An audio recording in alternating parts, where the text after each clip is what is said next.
Hello everybody and welcome back to Extra Stress. Today we are speaking to a very good friend of mine, Katelyn Mullon, who I've been very grateful has been open to coming on crazy adventures with me. Katelyn and I ran the Borneo Ultra Trail Marathon last year, which was so much fun. It was really awesome. So Katelyn's also a runner and she's a dietitian. So I've asked Katelyn to chat to us today about the link between nutrition, exercise, and mental health. So this may sound like a really weird link. You're a dietitian, why are we talking about mental health? Oh, no, firstly, Gwen, thank you for having me. It's really exciting to be here and to be part of something so valuable and so important. So people often think, why nutrition? What's the link between nutrition and mental health? So basically, it all starts in the gut. So often when we hear the word gut, we think digestion, which is not wrong, but it's so much more than that. So the gut is actually known as our second brain. And the reason for that is because a large proportion of our neurotransmitters that are involved in mental health, like serotonin, dopamine, and something called GABA, which we'll talk more about, are actually produced and regulated in the gut. And they are heavily involved in our mood, stress resilience, focus, and sleep. So the way that we look after our gut health and what we feed our gut is so valuable because of these neurotransmitters that are housed in the gut. And the gut is made up of trillions of bacteria, more than we could ever imagine. And so the impact of what we eat and what we do and how we manage our stress and sleep is so much more valuable than we can ever imagine, and its link to mental health is so valuable. So it's a very exciting topic, and yes, diet, as you now know, has a massive, massive impact. So very excited to talk more about it. Okay, so that's interesting. So what we feed our gut has a direct relationship on the bacteria, and gut microbiome is a big catchphrase at the moment. But then that in turn also affects the neurotransmitters that the gut produces. And we know that those neurotransmitters have a direct action on our brains and how we're feeling. So they all interact. Exactly. So it's known as actually the gut-brain axis. So the gut and the brain are in constant communication, and through these neurotransmitters. So as I mentioned, serotonin, dopamine, and GABA, those are the main three neurotransmitters that we refer to in this. And interestingly, around 90 to 95% of your serotonin is actually produced in your gut. Sure. And the bacteria in your gut influence how much and how well the serotonin actually functions. So serotonin directly impacts our mood, calmness, emotional regulation. So how that links in ultra endurance running is obviously your motivation to train. So how excited you feel to get out there and train, how well you sleep, your emotional regulation. It's also heavily linked. So serotonin, extremely valuable, but also then moving on to dopamine, which is linked to our reward system, our drive, our focus. So in terms of ultra distance running, obviously how again motivated you are to get out there, to keep going, to keep pushing, and in the context of a gut environment that's compromised, and obviously then your dopamine is compromised in terms of its production and regulation, then the impact on that reward system, feeling like you have mental fog, you're not as excited to get out there and to train, is also heavily linked. And then finally, GABA, it stands for gamma aminobutyric acid, and it's basically the body's main calming neurotransmitter. And the bacteria in the gut produce this GABA. So very, very important that we look after the bacteria that actually produce this very important calming neurotransmitter. And because when you're training for these massive events, long distances, your body is often under a constant state of stress. So this neurotransmitter is so important in helping you stay calm, stress regulation, that sort of thing. And if you're not training your gut well and looking after it, you might feel more anxious. And obviously with work-life balance, trying to manage that with your ultra distance running, it's so important that we do what we can to look after our gut if we really acknowledge the powerful link that it has on these neurotransmitters. Sure. So that's fascinating. So if we're not looking after our guts, if we're not eating the right stuff, then with the best laid intentions of getting out to exercise, we all know that it's good for our physical health. We know that it's good for our mental health, but we really can be putting the brakes on our own intentions by simply overlooking the gut microbiome and the importance that that has. So then the big question is, how do we look after it? What do we do? Very good question, golden question. And there's a lot that you can do. And I think often we, with training, we think, oh, we should get out and we should exercise. We're looking after our bodies, we're keeping fit. But if that's done in the absence of looking after our gut from a nutrition perspective, we're really missing the mark and on our potential.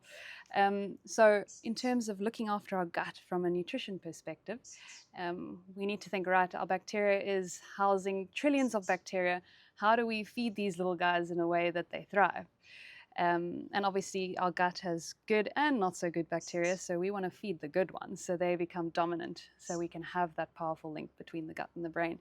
So we want to feed them with something called prebiotics, which is basically the food for our bacteria.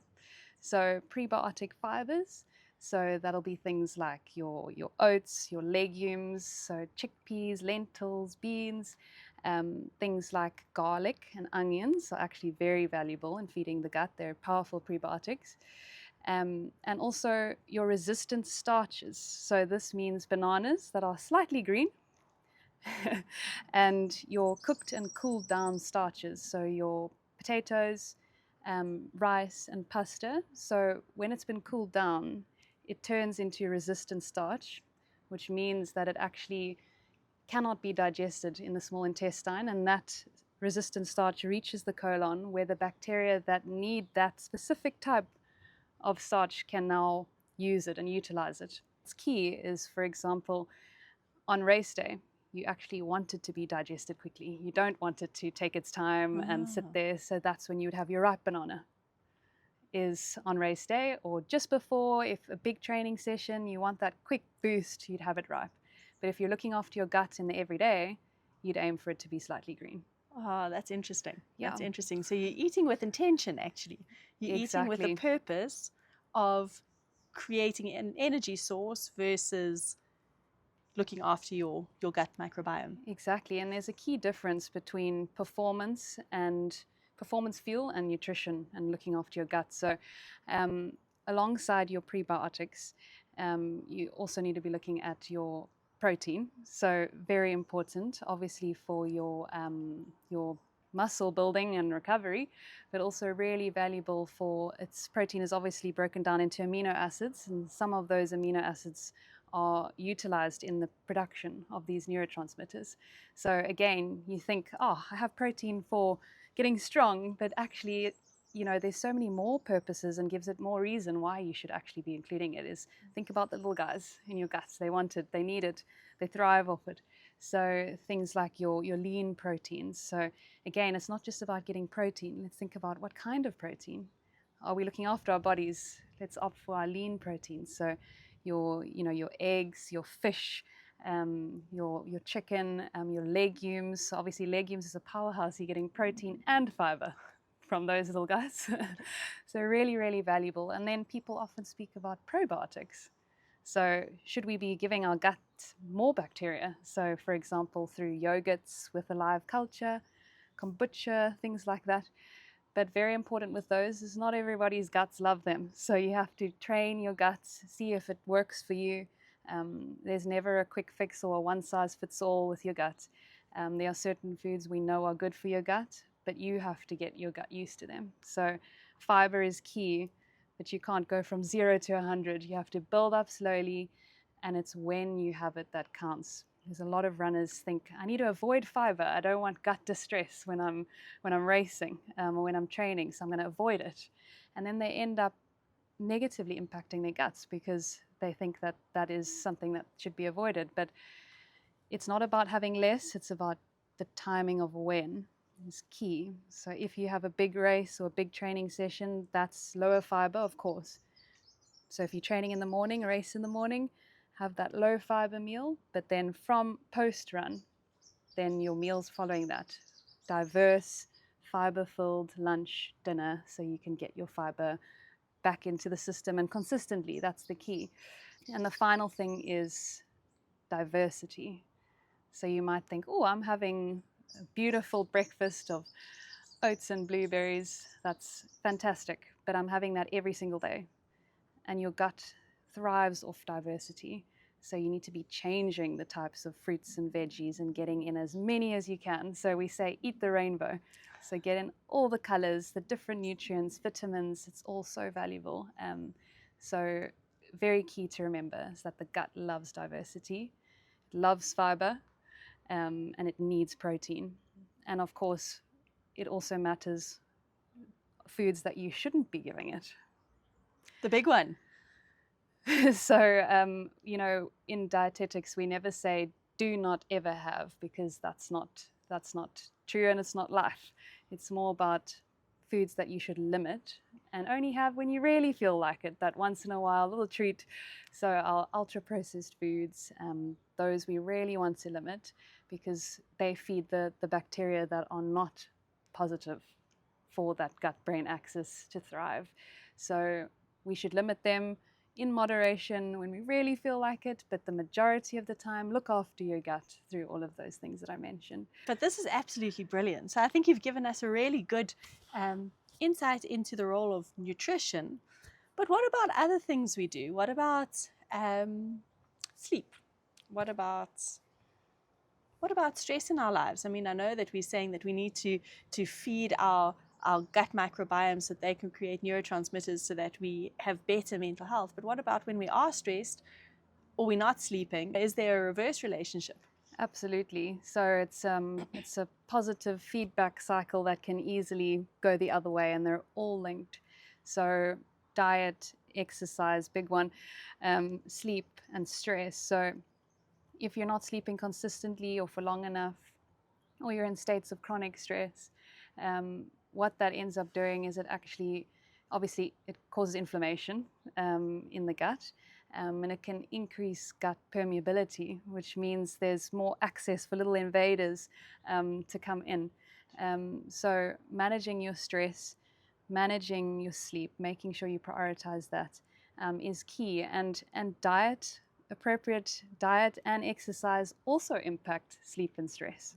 So if you're eating well, you're looking after your gut, you're exercising, you're likely to sleep better and to have your stress managed better. So you can see how they're all so directly linked. And if you neglect one of those, then it can kind of bring the house of cards tumbling down. So we need to pay attention to the nutrition, to exercise, to rest, to mental health, because they all are so interlinked. Absolutely. And to not get so overwhelmed by thinking, oh my goodness, how am I ever going to get this on track? But just starting with one, focusing on that, zooming in, how can I improve my sleep? What strategies can I put in place? And stress. What can I do there? What can I take away? What can I limit? What can I add in? Am I including enough things that I love? And am I overdoing it? Because especially with training, you have this big goal and you think, oh my goodness, I need to get in all these training sessions. But there's also a point of overexerting, and that leading to more stress, impacting sleep. So it's at the end of the day, you got to bring it back and see, balance is actually what we're opting for here. Is you can't be exceeding in any one of them, but actually trying to manage each one individually and in a balanced way, and giving yourself the grace kind of to get there and to take it one step at a time. It's not an overnight thing. The gut environment takes time to regulate once you start making those changes. So don't think, oh goodness, I'm never going to get it right, or just take it one step at a time and start feeding your gut slowly. As I said, you need to bring in the fiber bit by bit, get your gut used to it. And the same with sleep, give yourself a plan, work towards it, and count the small wins, on your way there. And we're not good at that, actually. We're very good at focusing on our failures and when we don't achieve our goals, but actually we should celebrate those small goals. You know, Absolutely. I managed to say no to that highly processed hamburger today. Great, that's good. Exactly. And it's that mental loop as well, that positive reinforcement of Yes. I've done something amazing today and I didn't do that yesterday. I mean, let's celebrate that. And that drives that reward, system of I've done a good thing. That was cool. Let's do it again. People think, oh, I had this meal and I really messed up. It was ultra processed. It was terrible. And I'm really trying to be better. And I say, well, and they often say, let's start tomorrow again. Today was a mess. Let's start tomorrow. And I always say, no, no, no. Start from the very next meal. Each next meal is an opportunity. And forgive yourself. Like, it's okay. None of us are perfect. We had that meal, embrace it. Okay, cool. How can we learn from it? How can we be better? Let's focus on lunchtime. And having that mindset of we're never a failure. We all mess up. Let's lift ourselves back up and try again. And that's how we end up getting there. Speaking of failures and common mistakes that athletes make. So one of those things is underfueling. So athletes think, I must be lighter so I can run faster and further because of that. But then they end up, reversing all their progress because they're not giving their body, and now we know our gut, enough to thrive. So making sure you're eating enough is key, enough fuel. And not just enough, but now we know what type of fuel is so valuable.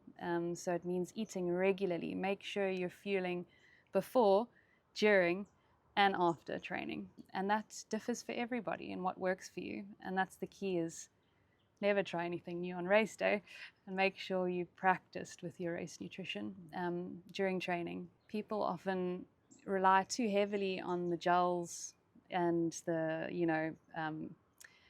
energy drinks, things like that, as their main source of nutrition. And they neglect the gut because they rely on those things.